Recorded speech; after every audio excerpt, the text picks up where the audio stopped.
Hello, everyone. Good evening. Thank you so much for joining us. Um, Thank you also to those who actually joined us early, and thanks so much for your patience. We are also still waiting for people to stream in. And we do have quite a good number tonight. So, first of all, thank you so much again for joining us, for spending time with us this Thursday evening. What you see on your screen is a QR code that you can actually scan. And if you feel, throughout the webinar, there are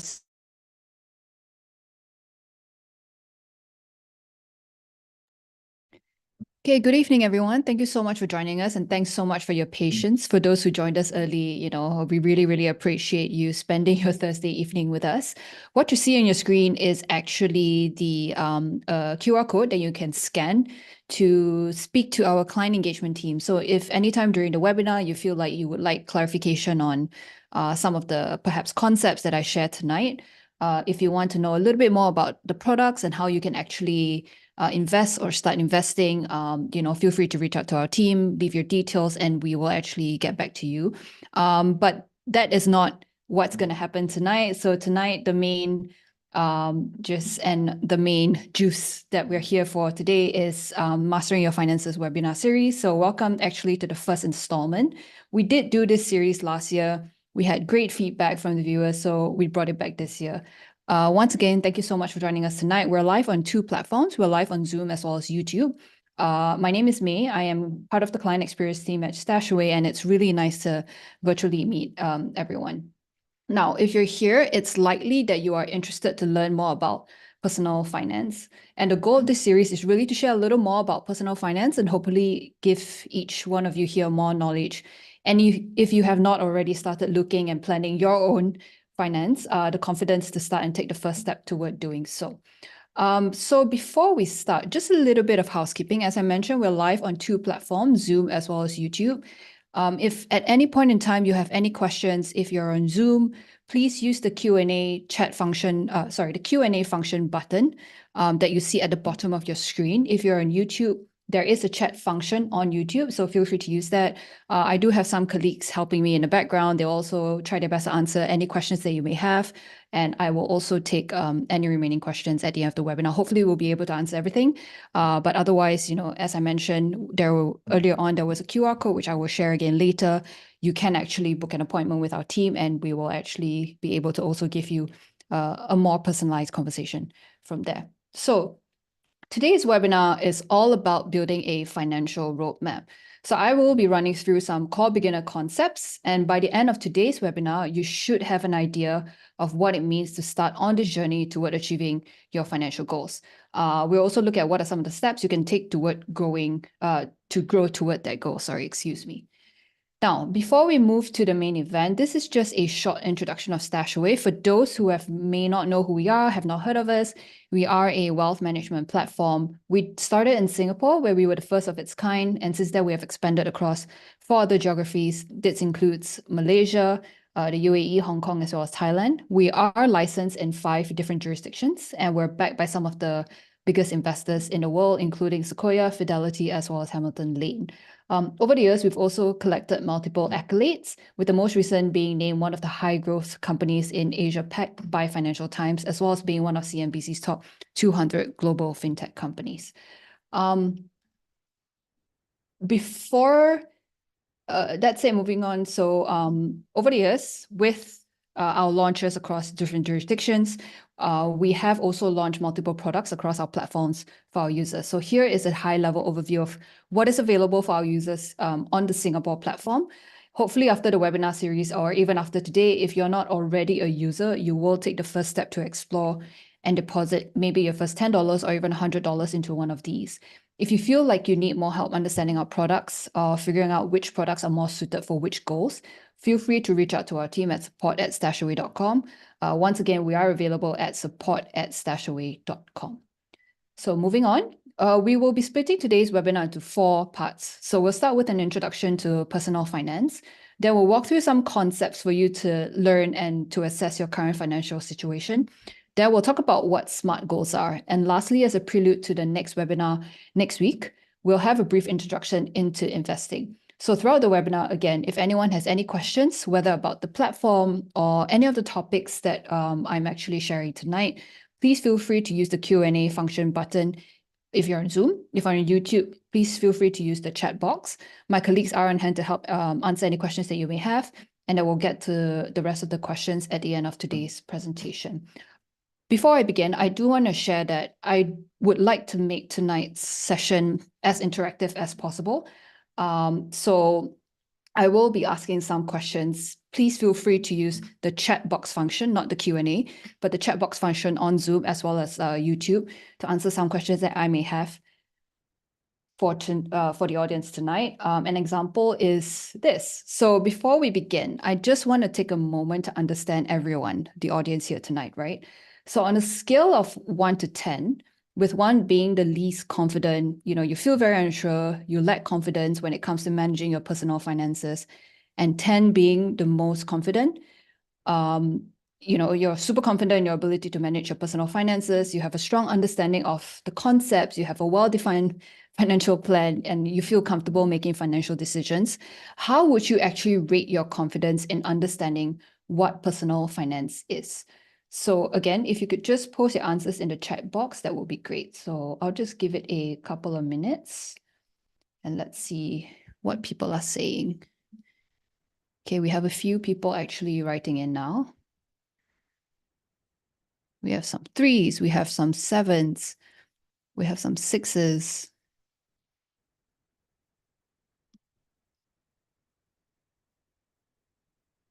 Well, we actually have a really, really good range. Anywhere from 3, with 3 currently being the lowest, all the way to 7, 7.5.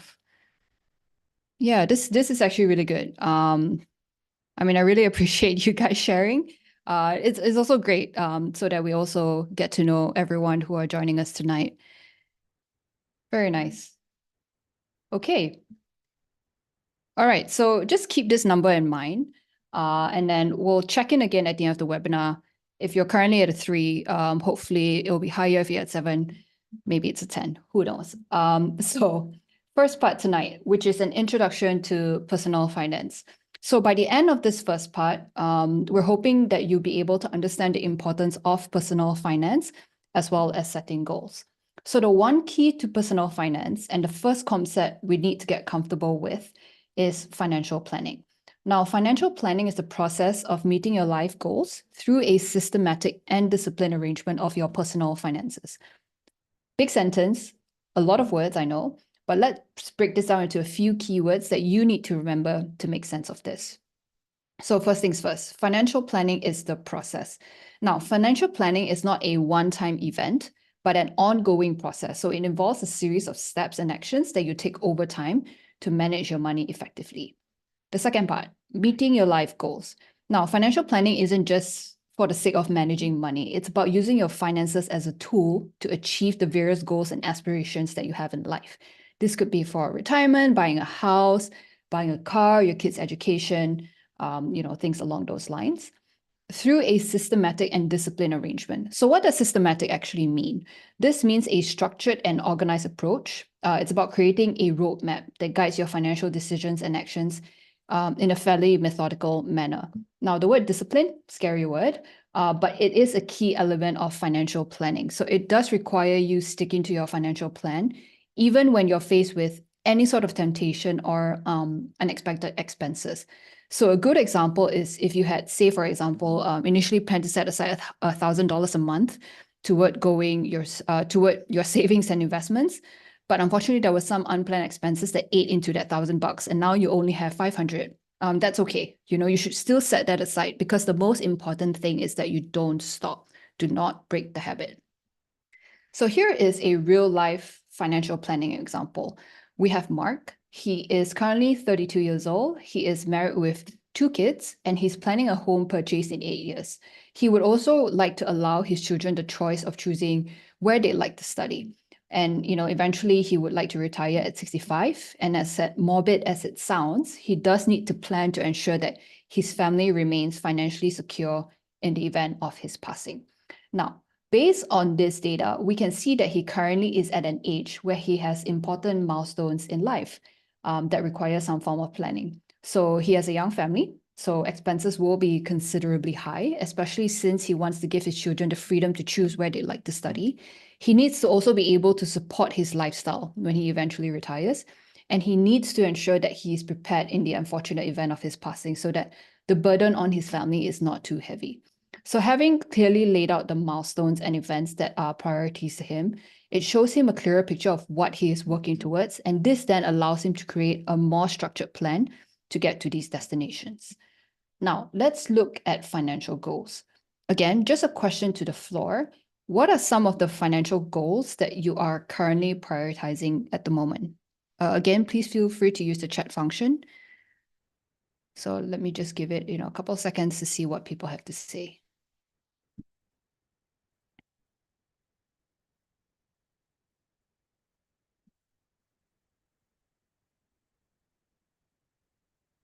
Fire, okay. Yeah, that's a popular one nowadays.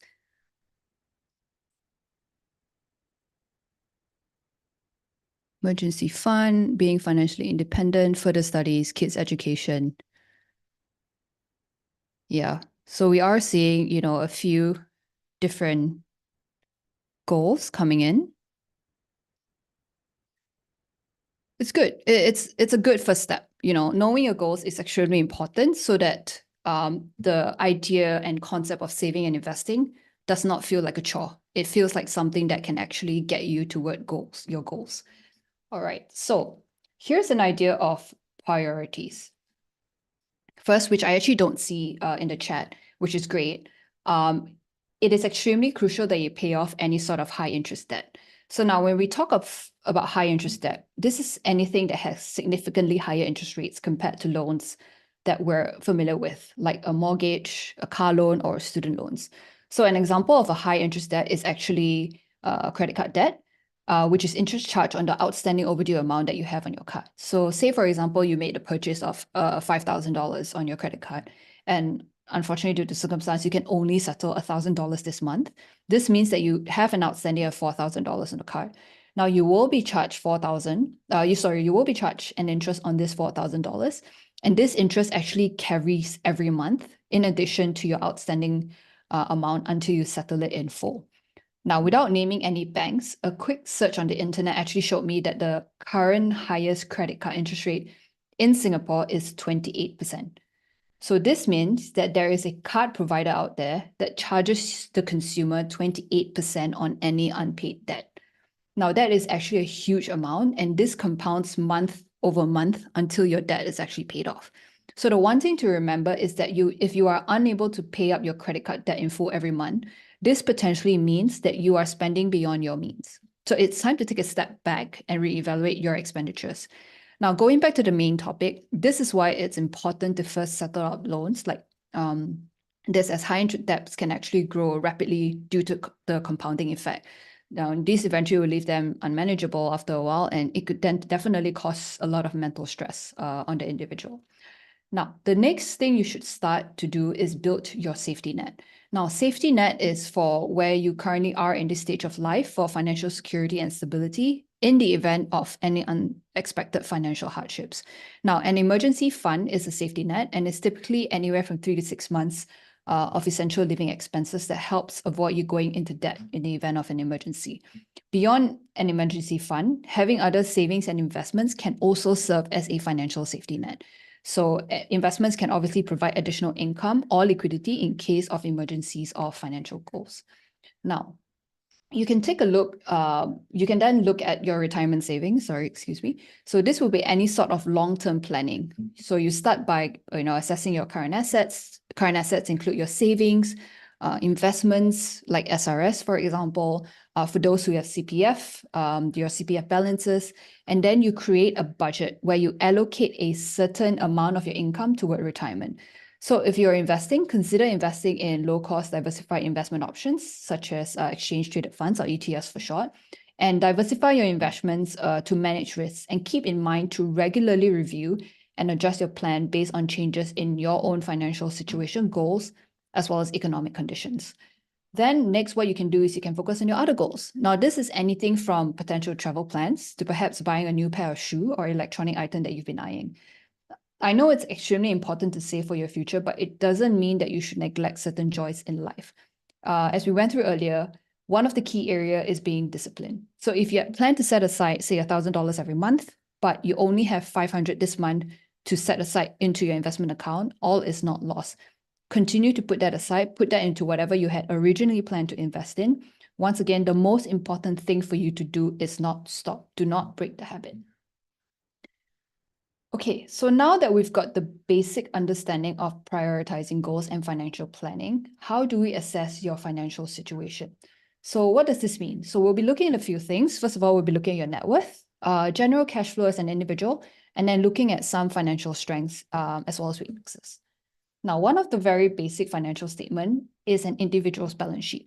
So this provides a snapshot of your financial situation at a specific point in time. So you'll be able to assess your financial health by detailing your assets, liabilities, and then ultimately calculate your net worth.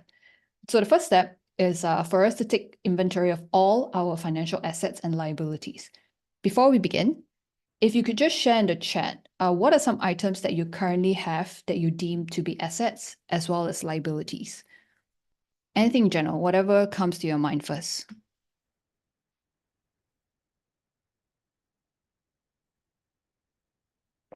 Car, yes, that's an asset to some people, but we all know that it's a little bit of a liability.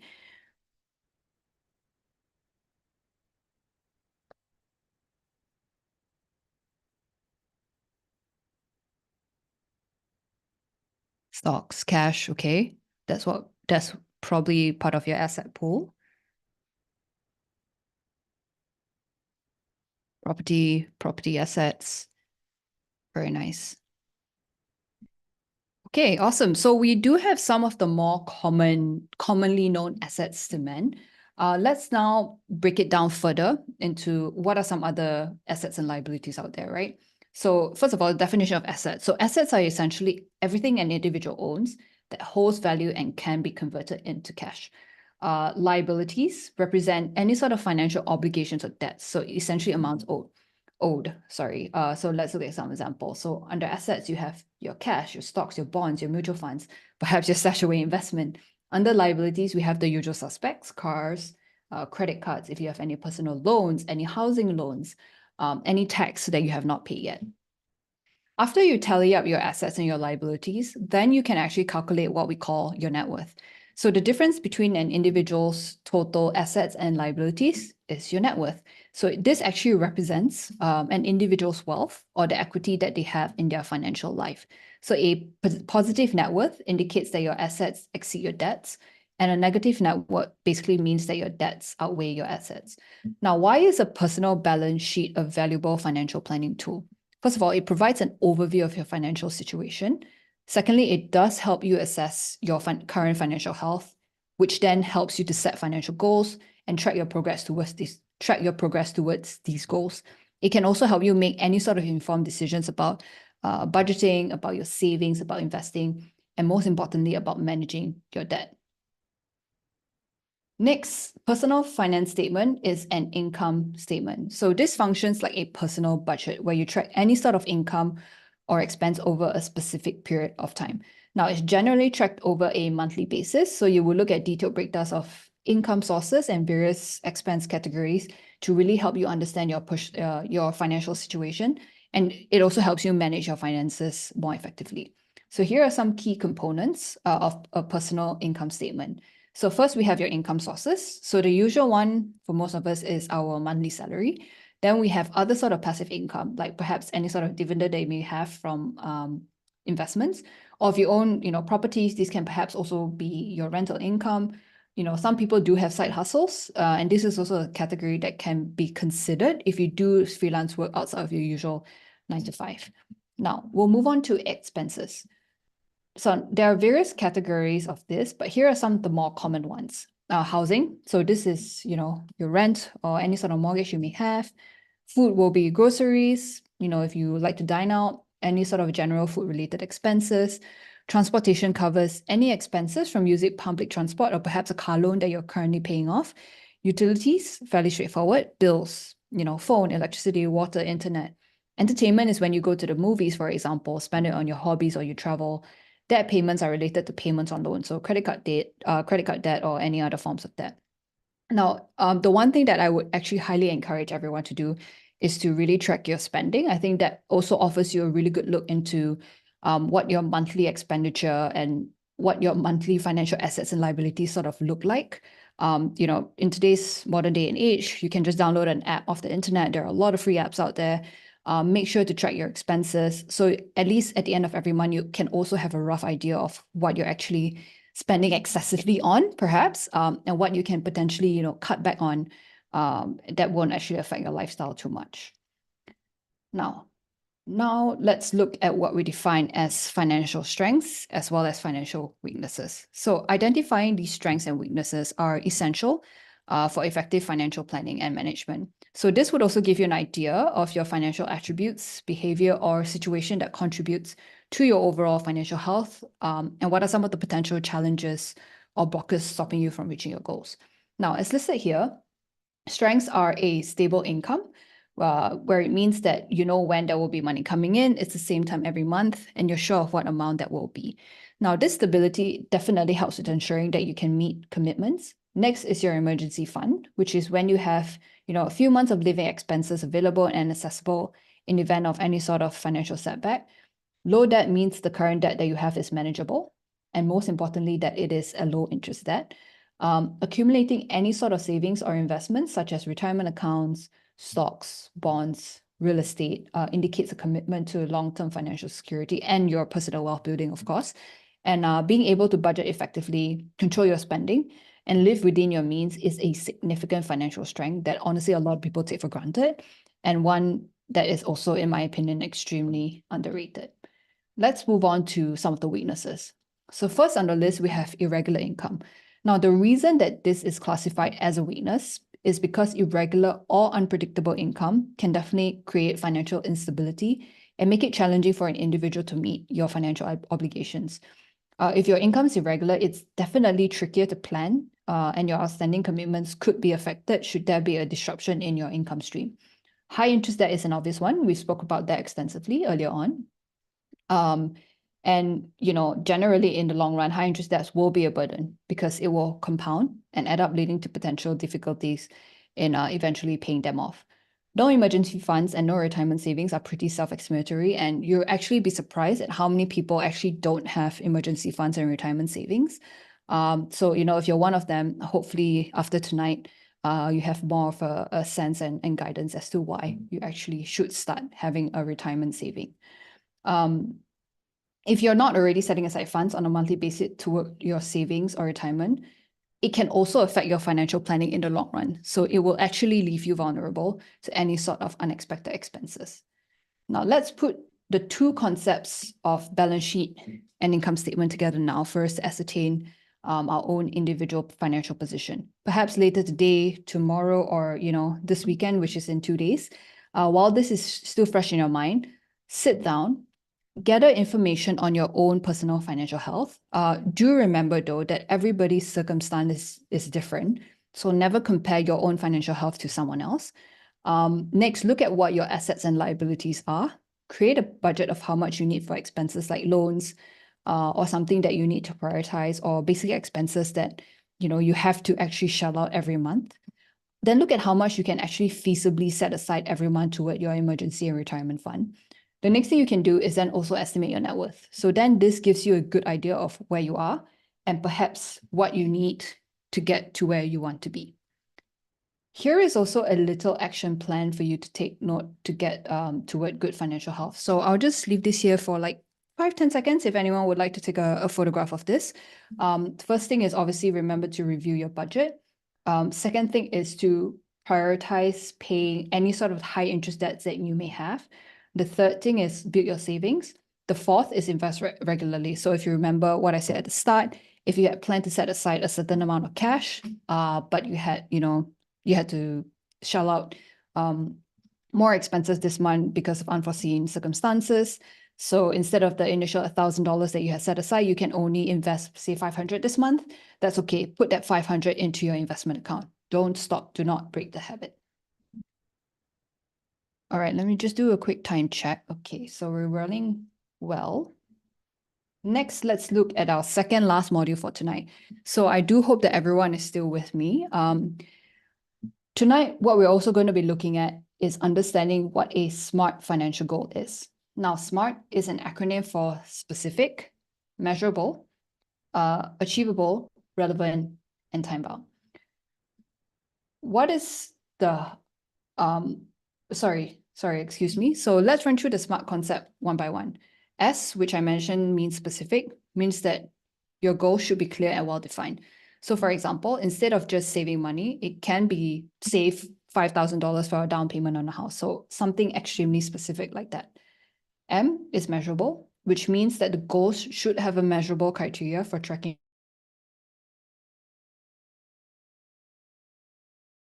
of $10,000 credit card debt within 12 months. So something measurable like that. A is achievable, which means whatever that you have set as your goal needs to be realistic and attainable given your current resource and circumstance. Now, it's easy to just tell people and say that I will become a millionaire, but let's remember that goals need to be achievable. If that is achievable for you, then by all means, keep that goal. Otherwise, take a step back and be realistic and flip it to saying, I want to increase my savings and investments by 20% every year. R is relevant. So these goals should really align with your values and larger objectives. This relates to what you would like to prioritize at a specific point in time. If you're currently saving up to buy a property, then perhaps the purchase of a new car, unless it's what you need at this point in time, can wait. So you can basically channel your funds toward the property. Last but not least is T. Now, T means time-bound. So a goal should have a specific time frame for completion. For example, right now you may be thinking, okay, I should start saving or I should start investing. However, putting a specific time frame on it would make it more actionable. So for example, open an stash away account and fund an investment within the next month. So something that is slightly more time bound can actually give you a more solid goal to work toward. Now, let's put this together into 5 steps of creating a SMART financial goal.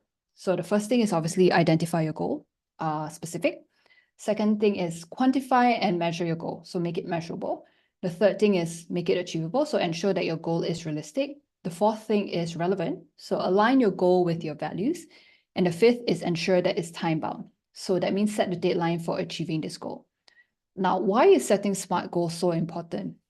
First things first, it definitely helps with enhanced focus and clarity. So then this gives you a clearer picture of what your motivations are and how to get to your goal. The second thing is that it will actually keep you motivated and accountable, especially if there is a time-bound element to it. And the third thing, which is most important, is that it also allows you to better track your progress. So you'll know where you're lacking. You'll probably know whether there are certain things you need to change in order to get to where you want to be. In addition to this, a good way to actually set a SMART goal is to create a personal finance vision. So I actually like to share a real life example that our colleagues have actually very kindly offered to share. This is one of our colleague, Yan Jie, and she actually recently got her BTO. So here she's mapping out her journey towards saving and the amount that she feels she may need to eventually get to retirement. Now, a map like this allows her to identify certain milestones and perhaps a timeline for her to work toward achieving these milestones. Do bear in mind that a personal finance vision does not also entirely need to just compromise about things that require cash, even though, yes, money is a big thing. You can also input personal goals that are unrelated to money in this. So for example, if you guys are thinking of planning a kid, like where it actually sort of fits in to this. And then from there, you can plan beyond what your actual goals are. Okay. So we're currently in the last part of today's webinar. So this will actually be a short introduction to investing, which is also going to be the main topic for our second webinar next Thursday, where we'll actually dive much deeper into this topic. So if you actually look on our Eventbrite page, there will be a link to our second webinar. It's happening next Thursday, the same time, 7 to 8 p.m. So if that's something you're interested in, or if you feel that someone could actually benefit from it, please feel free to share this with them. Before I actually move into the last part, once again, a reminder, if you have any questions about the concepts or anything that I've spoken about today, about our products maybe, please feel free to use the Zoom Q&A function if you're on Zoom. If you're on YouTube, please feel free to use the chat box function. Right. So today we'll be taking a high level and brief overview into the concept of investing.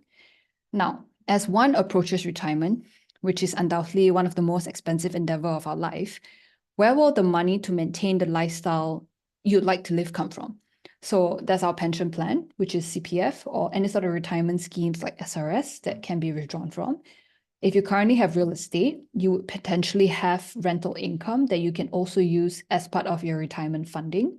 Any additional medical coverage like insurance if it's needed, and of course, investments that will ideally be yielding positive returns or consistent dividends for you that you have taken positions in your younger years.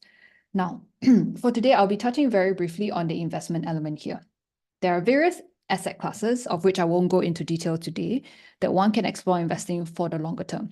You have corporate bonds, government bonds, and commodities like gold, which are generally less risky and ideal for the longer term. Bonds do pay out consistent yields, and the price of such bonds actually do not fluctuate as much compared to, say, equities.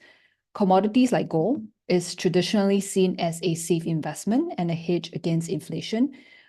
So this actually helps maintain its value in the long run compared to other riskier investments. Real estate is a popular investment asset for many people, but it does require a high initial capital, though you can get exposure via real estate investment trusts or REITs, which are listed on stock exchanges.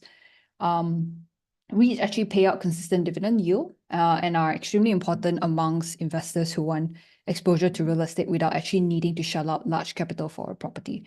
Now, lastly, we have the ever popular equities or stocks, as is popularly known. So depending on the sector or company that you decide to invest in, the risk you'll be exposing yourself to will vary from conservative to high risk. So now you can have, however, get a more diversified and lower risk exposure to these companies via exchange traded funds. Now, I do want to say that no matter the asset class you choose to invest in, always make sure to do your own research before investing. It's extremely important that you are comfortable with the risk you are taking, and more importantly, that you understand what you are investing in. Now, there is an adage that high risk equals high returns, and there is some truth to that. So if you do take on a riskier investment, chances are that your returns will be higher as a quote unquote reward. And I'm using this term carefully in inverted commas for those who are just listening in for taking a higher risk. But do bear in mind that your time horizon and personal risk preference plays a huge part in the decision-making process of what asset you'd like to invest in. Now, if you're currently of a younger age and you have the capacity to invest for a longer timeline, you can potentially expose yourself to a higher risk investment. Again, this is also dependent on what your personal risk preferences are. There are individuals, young individuals, who prefer to take lower risks, and they would rather expose themselves to slower growing, safer investments like bonds, even for the longer term. And then there will also be slightly older individuals who, because of their knowledge, because of their investing experience, and perhaps financial capacity, are more comfortable exposing themselves to riskier investments. And that's also absolutely fine. What's most important is your comfort level and you knowing what you are investing in. Now, one of the last things I actually like to talk about tonight is the power of compounding. A lot of people say that, hey, I'm old, it doesn't matter, it's already too late to start. That's a myth. It is really never too late to start saving, first of all, and it's also never too late to start investing. The only truth is if you'd like to have 1 million by the age of 65, as an example, the later you start, the more you probably have to set aside monthly to get to that goal.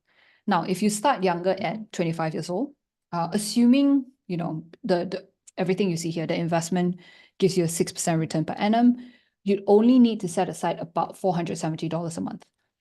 If you're an individual who starts later at say 45, you may have to set aside close to $2,000 a month to hit that goal.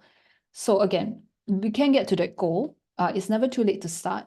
Perhaps the only difference is the amount that you have to start with, depending on where you are in your financial journey. So more than the amount, the consistent habit of actually setting aside funds toward investing is what will enable you to get to that goal of 1 million. Now, the power of compounding in investing is a fundamental concept that highlights the potential for exponential growth in wealth over time. Now, it occurs when you earn a return on your initial investment, the principal. So you had set aside $1,000, you get 6% return. So, you get the 6% on $100 is $6. And then you reinvest the 100 and the 6% that you had earned, and then add additional funds to your investment, allowing them to generate more returns in subsequent periods. So in other words, you earn returns on both your original investment, the new additional funds that you have put in, and the returns that your funds are generating. Now, this will then lead to exponential growth in your wealth. So there are three key factors that contribute to the power of compounding, right? The first is time.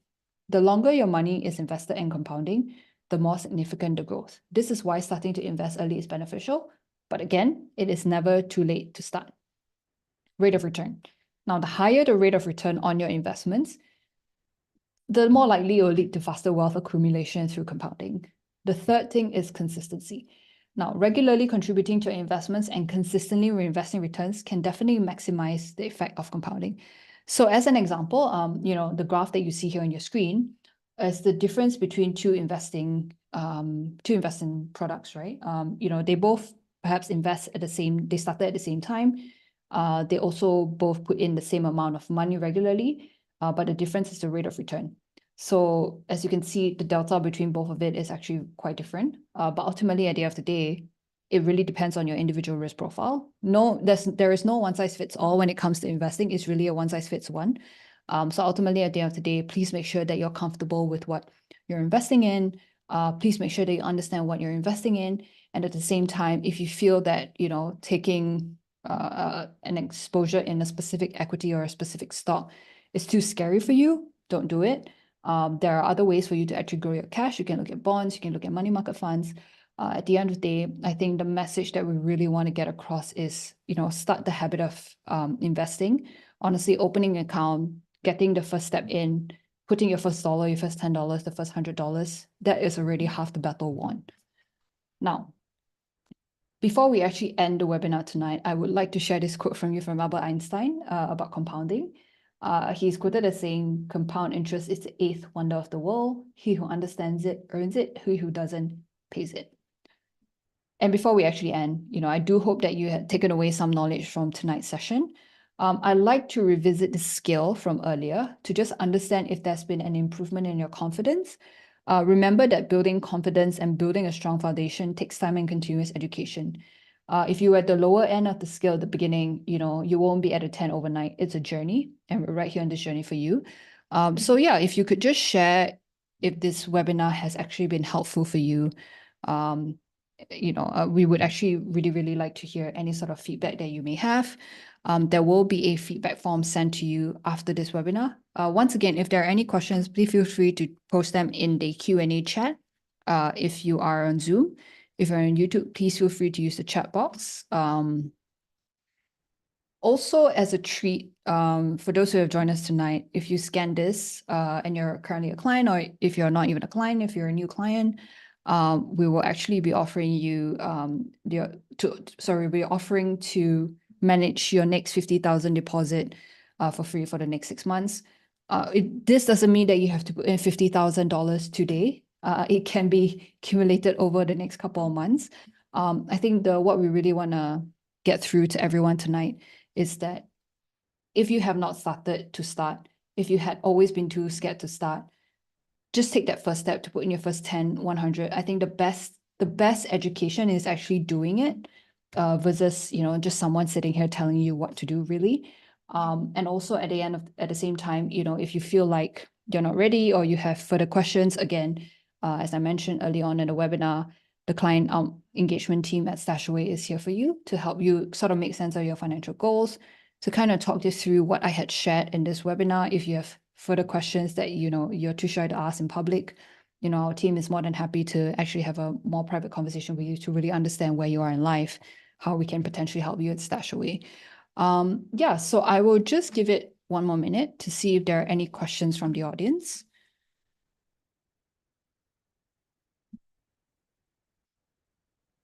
I think we had some questions in the chat. Let me just scroll and have a look.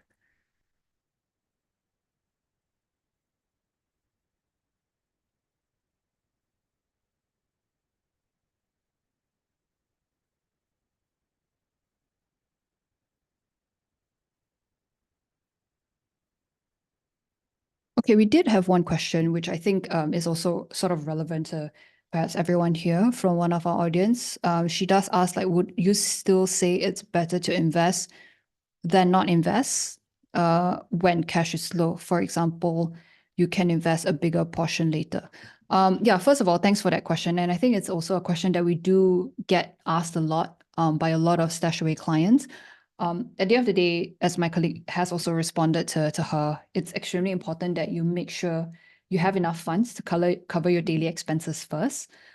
Because investing should not be a chore and should not investing is something that you should do because you want to hit a certain goal and because you want to do it. Make sure that you have enough for your expenses first. It doesn't matter how little you invest because ultimately, as I mentioned, and let me just kind of go back here. Yes. So as you can see, like even by investing, no matter how small, the value actually compounds. And at the end of the day, you can potentially hit the financial goals that you would like for yourself. So I know that people think that, okay, you know what, I do want to invest a set amount every month, but this month I'm only down to 10% of my initial capital. Maybe I should just roll over this into next month and I'll just put in a larger amount.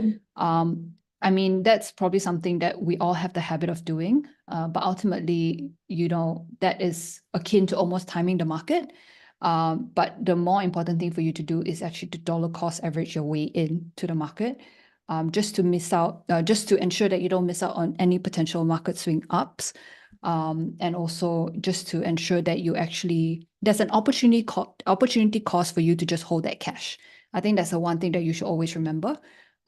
Just by holding that cash, you're missing out on potentially making that 2, 3, 4, potentially 5% that the market may give you on that sum, no matter how small. So just remember that at the end of the day, make sure that you have enough for your expenses first. And then ultimately, even though the amount that you have remaining for your investment is small, to not stop and just go ahead with investing that amount. Okay. If that's the case, as I mentioned, our team is available. Feel free to scan this QR code now if you're still with us. And yeah, we also have the Eventbrite up for our next event. Please feel free to sign up for the event. We'll be talking a little bit more about investing and the importance of a diversified portfolio, which is actually a very popular topic nowadays because diversified portfolios have proven to be extremely beneficial in the long run, which is what we're all here to do. We all want to be wealthy when we retire. We all want to live a truly golden years. So yeah, do remember to sign up for that webinar. And thank you so much for joining us tonight. Again, if you have any follow-up questions that you may have forgotten to ask, we are available at support@stashaway.com. Again, you can scan this QR code, leave your contact details, and our team will get back to you and help you through making sense of any of your financial goals and any of the Stashaway products that you may have questions about. Okay, thank you so much. Good night.